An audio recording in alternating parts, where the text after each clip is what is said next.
What's up guys, your boy BunnyBoy5 here. I just want to give you a video on the beginner's guide, quick tutorial guide of Warframe 2020, because Warframe is a very in-depth type of game, and they don't really teach you anything really. So when you first get into the actual game, you have a choice between Mag, Excalibur, Volt. These are what they call Warframes. Warframes are the main character that you're using, the abilities, and a bunch of other like different passives. The hardest one to get to farm is Excalibur. Mag and Volt not so much, but pick whoever you want. Volt you're going to be doing Eidolon hunts with. We'll get to that in another video. Mag is just good for stripping armor and doing more damage and multiplying damage, while Excalibur is well rounded. He can stun enemies. He can do pretty much okay damage. He's not the best, he's not the worst either. For right now, I'm just gonna go with Mag. So the first thing in the game we're gonna do is a couple of things. So one of them is bullet jumping, because in Warframe you're not just gonna be sprinting around, you're never gonna get around. So what you do is you bullet jump. So how you bullet jump is basically you crouch, and depending on where your camera is, that's where you're gonna land or make the jump, so to speak. So and then you do on PC, I'm doing V and then spacebar. So crouch, spacebar, another spacebar.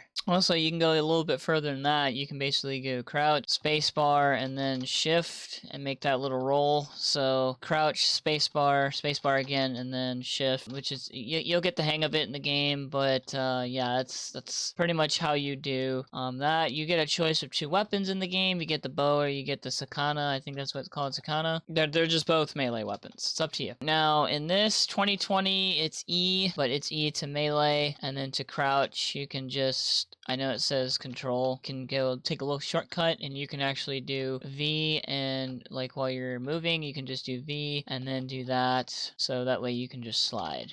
So it's no big deal. You press X to stealthy melee, and then you get a total of two weapons here. You get one that's stealthy, the other one is not so stealthy, and then you press R to reload. It says M5 for me because I'm using a mouse.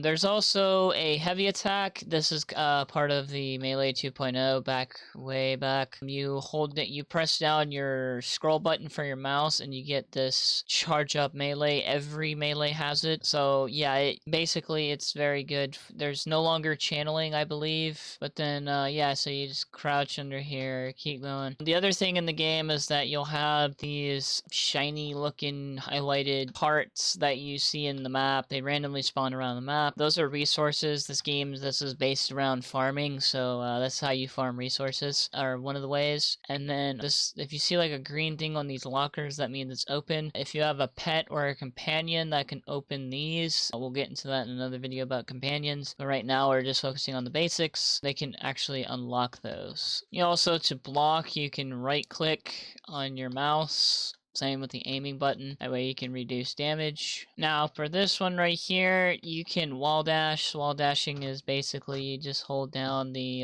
spacebar button and it'll actually just wall latch on you. Speaking of wall latching, there's also a mechanic in the game. So like let's say I'm aiming and I jump in the air and I bullet jump. You actually can hold down your aiming button while you're in the air and it will aim. It's called aim gliding. Aim gliding will actually really help you later down the run, especially if you have mods for it. Mods are a different thing. I'll go into that in another video, but meanwhile just keep that in mind. You can aim glide. In order to get past this, you don't really have to wall latch, but you can do the bullet jump I was talking about. So the crouch, space bar, jump again, and then roll, and boom, you're completely done with that. Bratton and the Paris, they're both pretty good weapons. Better to have the bow on PC, but the Bratton's also pretty good too. So when you get into your ship, you're not gonna have the parts to your actual ship just yet. Alright, so the next thing is you have your arsenal. When you get your ship, you'll have to put a part into the ship. When you actually do this, it will basically, this is where you equip your gear, your companions, everything. When you actually go to the navigation, you'll see like these nodes. First you'll see planets first, and then you'll see these nodes. Each planet has a node. Those are technically missions. If you see like a blue flashing light, that means you actually need to do that mission for the planet or the quest. Like right now, the quest is giving me like this weird looking outline of an X. I'm gonna go switch to my other account and I will show you mods and the companions and a general rundown of that. That way you can get a good feeling on actual, like more of the game.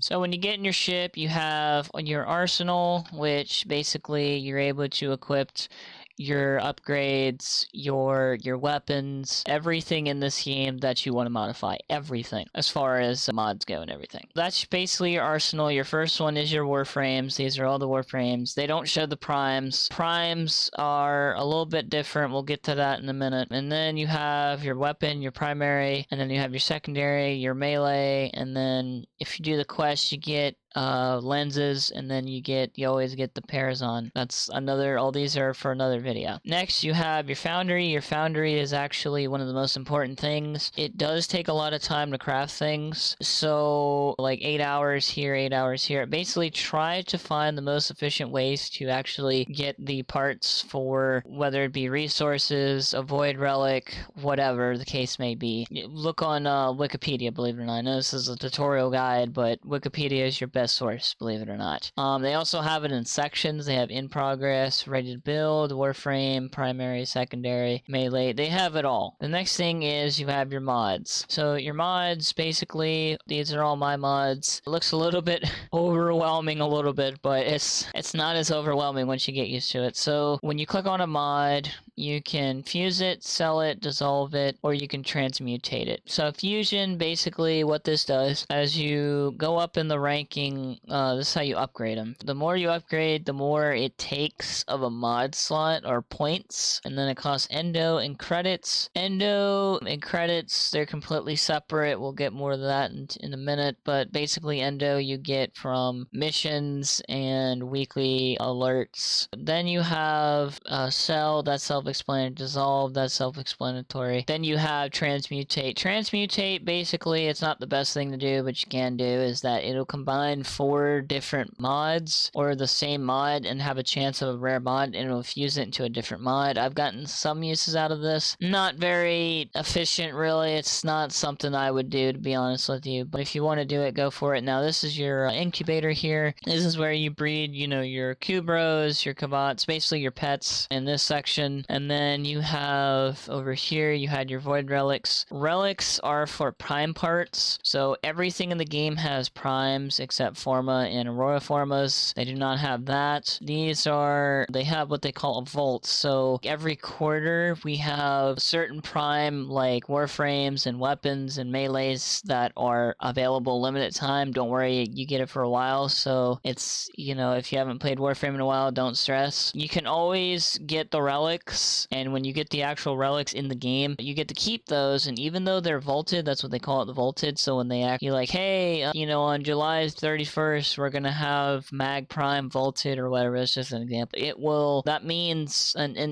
DE will let you know ahead of time. That way you can actually get your, you can farm for it, you can do whatever you need to do. Now, when it's vaulted, the relics that you have for that particular, before it was vaulted, you can still use those. But prime parts are essentially a better version of the original that you get. You can only trade prime parts. You cannot trade anything else. You can trade some resources, but mostly you can only trade prime parts in this game. And then there's the market. The market, you get blueprints. Let me see, blueprints. You get blueprints in the market for keys, like energy restore and keys. These are going to be useful down the run. What you want to actually do if you want to really start farming is do a distilling extractor, but it costs a hefty 50,000 credits. There's a way to get better credits. I'll go in that in another video. If you like this video, please leave a like and comment down below who is your first Warframe and why. And if I actually miss anything in the beginner's tutorial, what I'm going to be doing is I'm going to do a part 2 series on the Warframe tutorial. Yeah, that's pretty much it for this video. I hope it was helpful to you, and I also have a Twitter, Facebook, Discord, and Twitch. I basically stream between Monday, Wednesday, and Friday, and I will see y'all in the next YouTube video.